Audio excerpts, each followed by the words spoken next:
এ বদনা কত সাংবাদিকরা ক্যাঙ্কা। এ বে দুনিয়ার খারাপ, খালি উল্টা পাল্টা রিপোর্ট করে বুঝছো। এমনি মানুষেরা কয় যে হলুদ হলুদ। আচ্ছা এখন পুলিশ ক্যাঙ্কা। পুলিশ তো আরো খারাপ, যেটি টাকা সেটি খেলে ওরা। তাহলে ডাক্তার ক্যাঙ্কা। ওরে আল্লাহ, ডাক্তাররা তো কষায়। ওষুধ কোম্পানিতে ব্যবসা করবি, আবার পরীক্ষা দিবি, সেটি থেকে ব্যবসা করবি, মানে যাতেও কাটবি আসতেও কাটবি। তাহলে ইঞ্জিনিয়ার। ইঞ্জিনিয়াররা তো টাকা ছাড়া কিছুই বোঝে না, যেটাই করিলি খালি টাকা আর টাকা। তাহলে উকিলেরা ক্যাঙ্কা। উকিলেরা তো শকুন রে, যাক ধরবি তাই শেষ, সারা জীবন খালি টাকা দিতে দিতে শেষ হয়ে যাবো। তাহলে এখন সরকারি চাকরিজীবী ক্যাঙ্কা। সরকারি চাকরিজীবীরা তো ঘুষখোর, প্রতিটা ফাইল, তারপর যে কোনো কাজ করার সময় খালি ঘুষ লিবি আর ঘুষ লিবি। তাহলে রাজনীতিবিদরা। ওরাই তো সব নষ্টের গোড়া, কবি এটা করবি আর এটা। আর যারা কর্পোরেট চাকরি করে তারা। তারা তো ইস্ট ইন্ডিয়া কোম্পানি। ব্যবসায়ীরা। ব্যবসায়ীরা হচ্ছে ভেজাল কোম্পানি বুঝছো, ওরা খালি ভেজাল দিবি সব জিনিসের। যারা ব্যাংকে চাকরি করে তারা ব্যাংকাররা। ব্যাংকাররা তো সুদের কারবারি। তাহলে কবি সাহিত্যিকরা ক্যাঙ্কা। কবি সাহিত্যিকরা তো ধান্দাবাজ। আর কণ্ঠশিল্পী আর অভিনেতারা ক্যাঙ্কা। নাউজুবিল্লাহ আস্তাগফিরুল্লাহ, এটা তো গুনার কাম রে। তাহলে এখন ইমাম আর মুয়াজ্জিনরা ক্যাঙ্কা। ওরা তো ধর্ম ব্যবসায়ী। সবই তো কোনো, আর তো নাই কেউ। তাহলে ভালো কে? শোন, ভালো কেউ লয়, আবার ভালো সগলি। সব জায়গার থেকে দুর্নীতি করা যায় বুঝছো, আবার সব জায়গার থেকে ভালো থাকা যায়, কিন্তু আমাদের খাসলত কি ভালো থাকবার পারি না। ঠিকই কছু রে, আসলে আল্লাহ 6টা ভালো জিনিস 6 জায়গাত থসে, কিন্তু আমরা ওই জায়গাত না খুঁজে খুঁজি হচ্ছে অন্য জায়গাত। কি কি কথা না আমি বুঝলো না, ভালো করে বুঝে দে।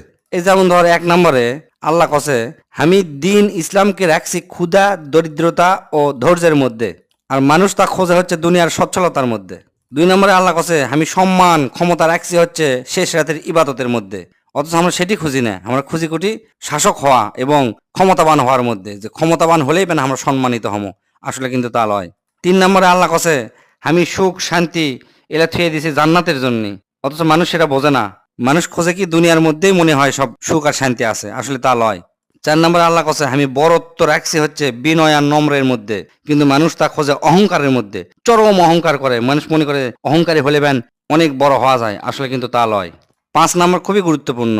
5 নম্বরে আল্লাহ কসে আমি ধনী এবং বড় লোকই রাখছি হচ্ছে অল্প তুষ্টিতেই, যারা অল্পতেই সন্তুষ্ট হয় তারাই আসল ধনী এবং বড় লোক, কিন্তু মানুষ তা খোঁজে হচ্ছে লোভ আর লালসার মধ্যে। আর 6 নম্বরে লাস্ট আল্লাহ কসে আমি ওই সমস্ত মানুষের দোয়া সহজেই কবুল করি যারা হালাল উপার্জন করে ইনকাম করে, হালাল উপার্জন করে দিন পার করে, তারা হাত তোলার সাথে সাথে আমি কবুল করে নেবো। অথচ মানুষেরা সেটা বোঝে না, আমরা সেটা বুঝি না, আমরা খুঁজি কুটি হারাম উপার্জনের মধ্যে।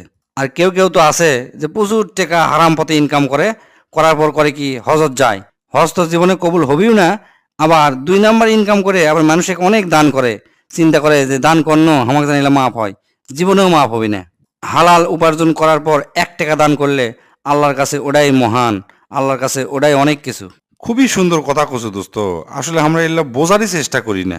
শয়তান হামাগরক এমন ভাবে চাপে ধরছে যে কোনটা ভালো সেটা আসলে আমরা বুঝবারই চেষ্টা করি না।